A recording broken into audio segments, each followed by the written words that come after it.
All right. Hello, everyone. Hello. This is Cassandra Williamson coming to you from Hardy, Kentucky, Pike County, right along the Tug River, which borders West Virginia. Yeah, that's me. So, welcome to the Path Forward for Friday afternoon. And I'm just so glad to see everyone here. And thank you so much. Thank you very much for participating in this program, being part of it, supporting it, doing everything that you do to make this possible. Big hugs to all of you. My goodness, thank you so much. It's just powerful to me. Gets me right down in here. Well, kind of right there. Anyway, so tonight's show is kind of a weird one. We got things going on all over the place today. Again, the stock market. Let me just see what the stock market did just to kind of get a good idea of that really quickly before I jump into everything. But we wanted to talk tonight about a few things that are very pertinent, particularly in relation to, authoritarianism, maybe fascism, those kind of things. So yeah, it's like we got a lot going on, folks. There's all kinds of people doing crazy crap out there. They really are. So, oh my goodness, where do we jump in at? Yep, that's the question. Where do we jump in at this point? Right? And I'm looking around. I'm going to see how many people are here. So if you want to comment, you can put it over in the chat box over there, whatever you want to do. But today, what we have are a bunch of sycophants who are kind of bowing down before President Trump and just saying, hey, we'll do whatever you want. We'll do whatever you want. That's his whole cabinet. Let me see if I can pull his cabinet up there and just kind of show you. There's his cabinet, AI generated image of his cabinet. So yeah, we got a lot going on with that. I mean, I tried to get everybody in there. You got Pete Hegseth, Pam Bondi, Kristi Noem. I think Kash Patel's in there somewhere maybe. And Howard Lutnick and different ones, people all there. They're all there in Trump's cabinet. Yeah. Oh my God, it's just a mess, right? So anyway, thank you so much. Thank you so much. Let me see what else we want to share here today. Let's go with putting my face back up here. But the first thing I wanted to just say really quickly was that, sometime last year, early in the spring, I had put out a message across a broad spectrum of people and actually published something, the Washington Examiner, supporting the inclusion of viewpoint diversity needed to be brought in, and I was supporting that. Okay, and it got me in trouble with a lot of organizations in the trans veteran community space. Okay, I really just did a number on it. So whatever happened, I don't know. I can tell you this, that they got all flustered and all mad about it, and I'm not going to apologize for what I said. I put a lot of stuff out there, and I mean every word of it. I said back then also that Trump reminded me of fascism and the rise of fascism and what was going on within Nazi Germany at that time, the rise of authoritarianism with, Mussolini and all of these people, Xi and Putin and Kim Jong-un and all of these different, and also Viktor Orban, that Trump reminded me of them. Okay. Now today, what do we have? Well, I got in trouble for that, by the way. I got in trouble for it big time by my own community. So kind of ostracized by them, kicked out and said, we don't want you in here because, I was speaking truth to them and they did not like it. Unfortunately, they did not like it. Today, we are seeing that what I said was true. I'm not the only one now drawing all of those correlations, all those similarities between what happened with the Heritage Foundation, what they were doing, putting together Project 2025, all the stuff that was happening back then, just a year ago, basically. Well, and I'm trying to warn people about it. This is why you don't want this person as president, talking about Trump. Yeah, so there's like, you really can't have this person as president because, one, he's got these tendencies and these habits that are all authoritarianistic. Okay? So what's the logical step beyond authoritarianism? It's fascism, okay? Yeah, and that means that basically he gets to dictate what he wants to do in the country. And, there's a certain handful of people that actually get to do it. And they're all sycophants. They all follow him. They're actually totally, completely captivated by him. Most of them are. And just like in Hitler's Germany, there were those who didn't want anything to do. They started backing off from what he was doing because, it was pretty gruesome, obviously. So they started backing off from it. Well, they disappeared pretty quickly. They didn't stay on the scene very long. So what do we have right now taking place across the whole of our government? Anyone who will not follow the directives coming out of the White House, if they're in the executive branch, they're being removed. So how best to do that? Well, just clean house. Go across the whole of the federal government and remove thousands and thousands and thousands of federal employees. And then when you do that, at least you have cover for wanting to get rid of the ones you wanted to get rid of already. I mean, some you want to get rid of, but you have to cover yourself. So you do this big en masse firing. And that's what happened. Now, but it's going further than that now. See, this is an authoritarian step moving forward in the next step. Well, you got to take care of those states, right? Those rogue states out there, the rogue communities and rogue academia, the rogue academy. You've got to go out there and take care of those things and get them in line too. You sue the crap out of them, threaten them, jerk their funding, their money, and you do all of this stuff so that you get what you want imposed upon them. And you've got the purse strings on them. So that's what he does. He takes the purse string and goes, I'm going to take this out of here unless you remove all those trans people. I'm going to take that out of there unless you remove all of the, the DEI stuff. People are just falling over themselves to actually do it because, money talks. Money talks, folks. You got salaried employees at colleges and universities and different organizations around the country who depend upon that federal dollar. Okay.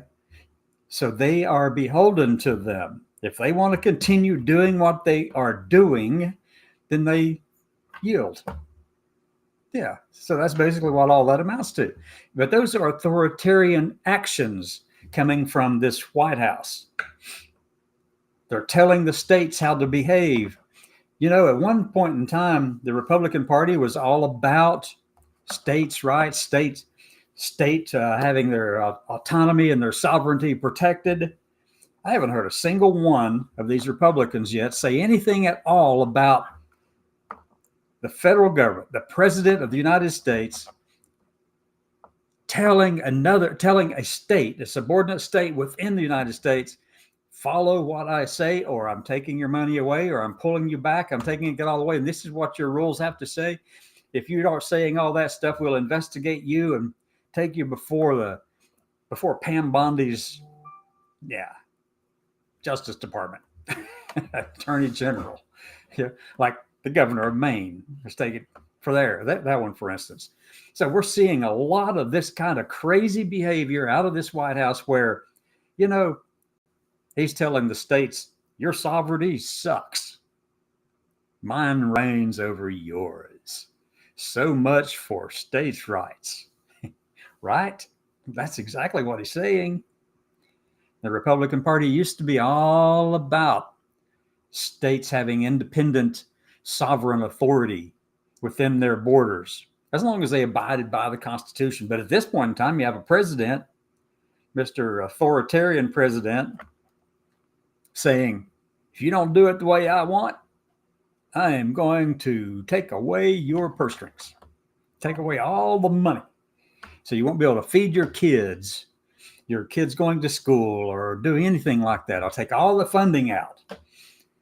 So, yeah, I mean, this is the stuff that is happening right now in this country.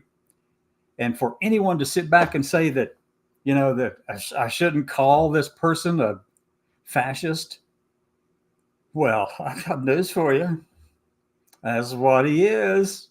I don't care how you try to sugarcoat it.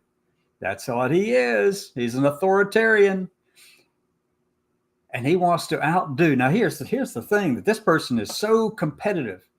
One, he has his staff, his cabinet, all the people in his cabinet, they're basically just brown nosers. Where's my image? I got about a brown noser. Hold on a minute. I got one over here. Well, that's not it, but hey, there we go. If you know something about British humor, or actually it's European probably, but cabbage, you know what cabbage means? In kind of slang, British slang or European slang, it's a dimwit. They have cabbage for brains. And down south in Mexico and on down in the Latino country, all the way down south, you'll find that if they call them cabbage, then they're referring to a dumb person, a dimwit, okay? And it doesn't matter, though, because for Trump, they just do what he says.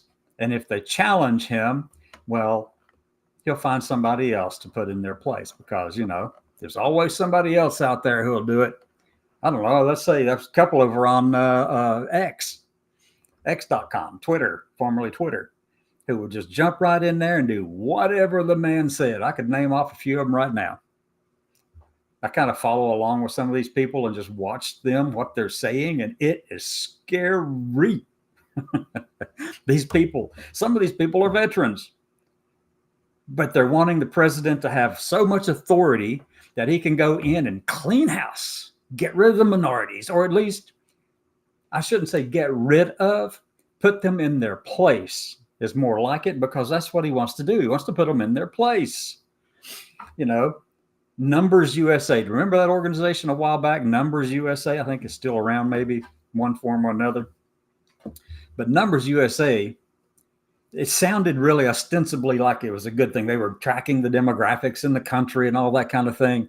But it turns out that it was a far right organization that basically wanted to maintain the statistical numbers between all the different minorities in the country. So if there were 40% white and 18% black, they didn't want that number to change because that would impact, that would change the dynamics right there. So, and then Latino populations, they were on the rise. The numbers were on the rise, and that scared a lot of people. So they got Numbers USA to go out and say, Latinos are increasing, their population size is increasing within the United States, and by 2050, they'll have the majority.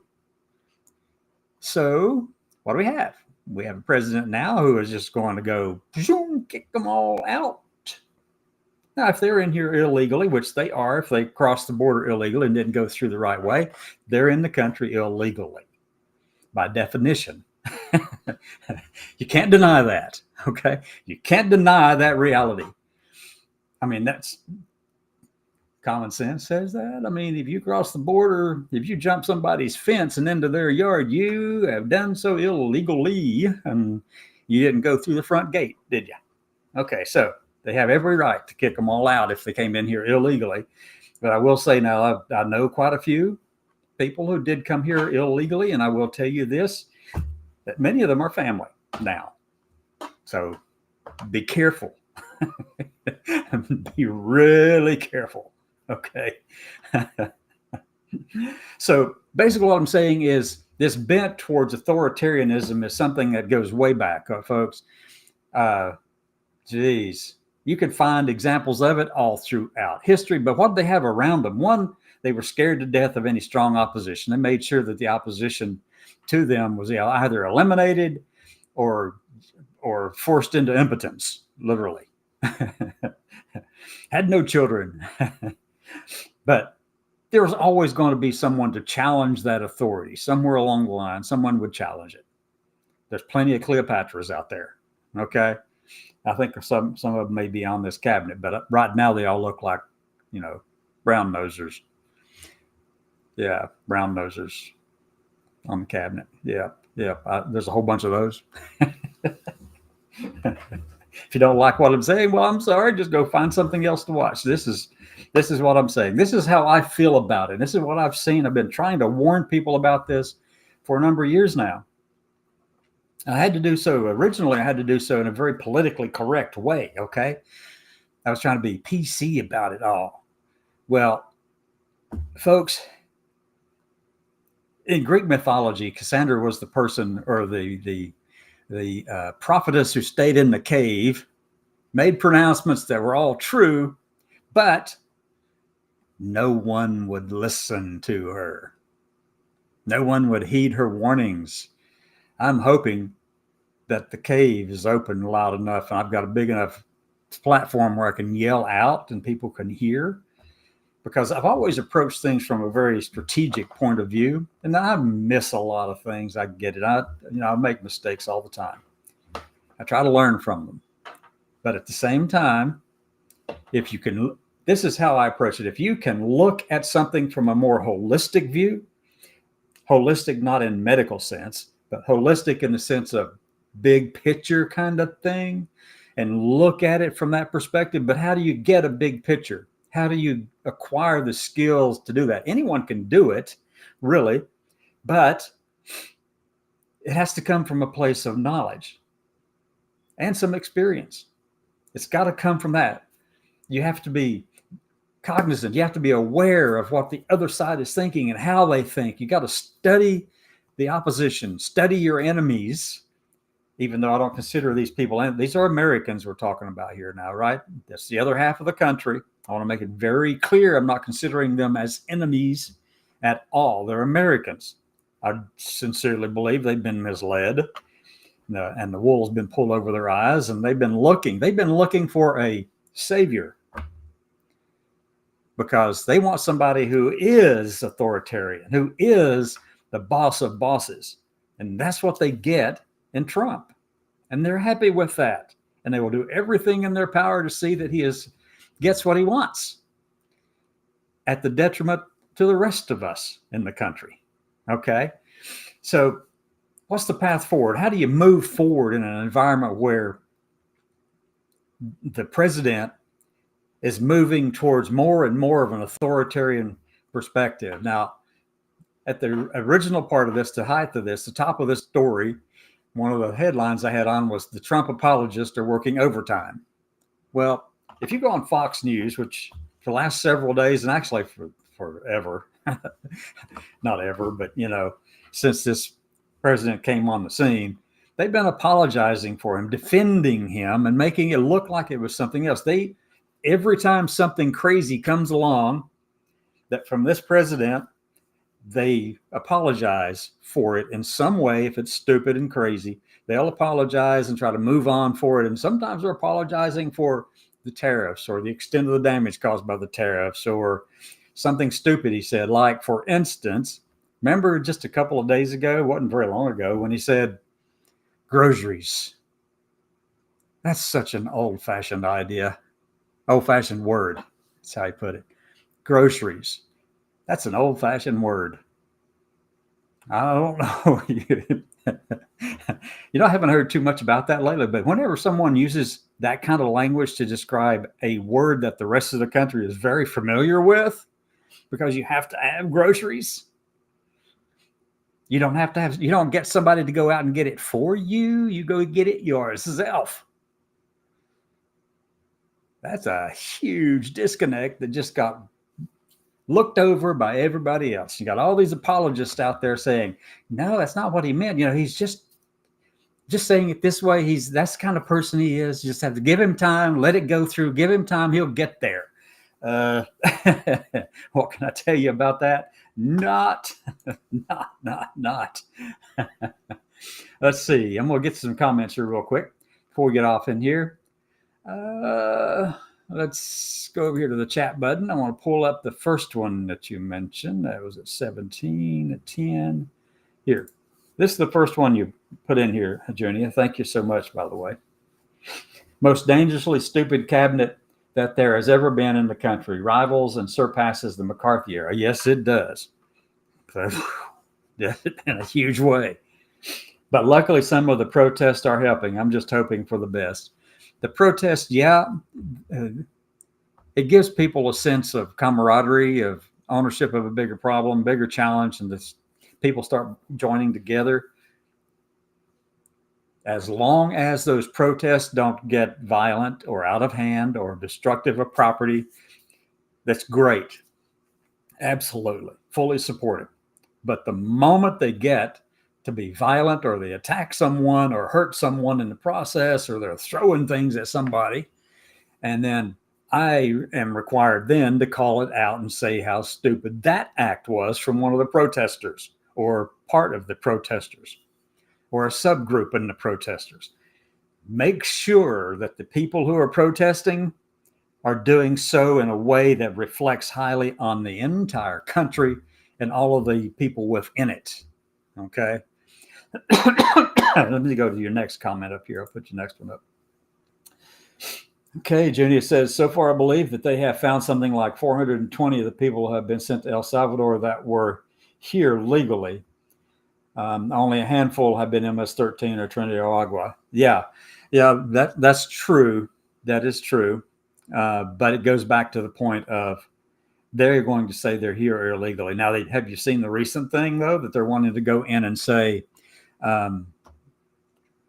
get them all to register with the federal government? If you're in this country illegally, or you need to register. I wonder how many illegal immigrants are actually going to register. I'm going to go with 0 or close to 0. And this one here, this one actually is the part that needs to be pointed out and put big stars around. Against all enemies, both foreign and domestic. Still upholding my oath to the point to point out this gross lawless administration's immorality. Yes. Even though they've got that religious person, counsel, Paula White. Mm-hmm. Yep. So what's the path forward, folks? Well, have a good weekend. Keep your eyes and ears open. I'm sorry. And be safe wherever you are. And be yourself, but don't, go out there and be happy. I remember that song, but I don't know where it came from. It just came up in what I had to say. Be happy. Be happy. All right, everyone. Have a great evening. I'll see you Monday, unless some breaking news occurs over the weekend that I need to draw your attention to. But I'll see you Monday at 6 p.m. Eastern Time. Same place. Bye-bye.